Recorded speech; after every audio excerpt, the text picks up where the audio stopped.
Жол салу ісінде жаңашылдық бар. Дәлірек айтқанда, биыл төзімділігі жоғары заманауи технология кеңінен қолданыла бастайды.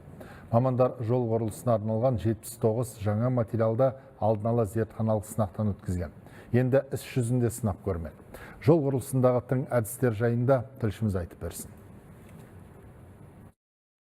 Жолдардың тозуына ең алдымен жүк көліктерінен түсетін ауыр салмақ әсер етеді. Сосын климаттық жағдай. Оңтүстік өңірлердегідей ұзақ уақыт ыстық әрі құрғақ температурадан асфальт төсемесі жұмсарып шөгеді. Сондай-ақ аяз, қар мен жаңбырдан жол жабыны жиі тозады. Енді мамандар жол салмас бұрын әр өңірдің ауа райы жағдайын мұқият ескереді. Сәйкесінше тың технологияны қолданады. Впервые в истории будет проведено. Ел тарихында алғаш рет жол құрылысына арналған 70-тен астам жаңа материал дала сынағынан өткізіледі. Осылайша ең тиімдісін таңдап қолданысқа енгізе аламыз. Сонымен қатар жол қауіпсіздігі жөніндегі ұлттық стратегиясы әзірлене бастады. Оның мақсаты жолдардағы қайғылы жағдайларды азайту, білікті кадрларды даярлауға да ерекше көңіл бөліп отырмыз.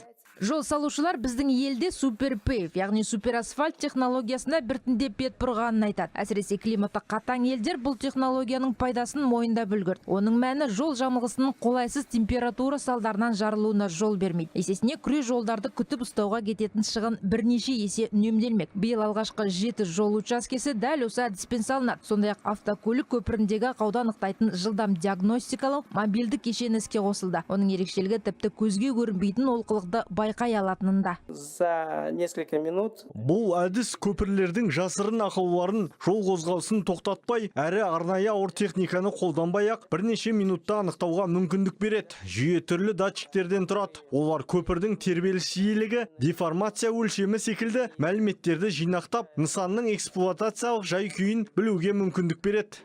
Ұлттық стратегия жайында бұл да алғаш қолға алынып әзірлене бастаған құжат. Алдағы уақытта тас жолдарда көлік апатынан болатын өлім-жітім азаяды деген үміт бар. Мамандар ғылым мен жаңа технологияларды енгізудің арқасында қайғылы жағдайлар санын 30%-ға азайтуды көздейді. Бұнда да Швеция, Чехия, Оңтүстік Корея, Жапония секілді елдердің тәжірибесі ескерілген. Рухани Абдрахман, Тосқан Қораз, 24 KZ.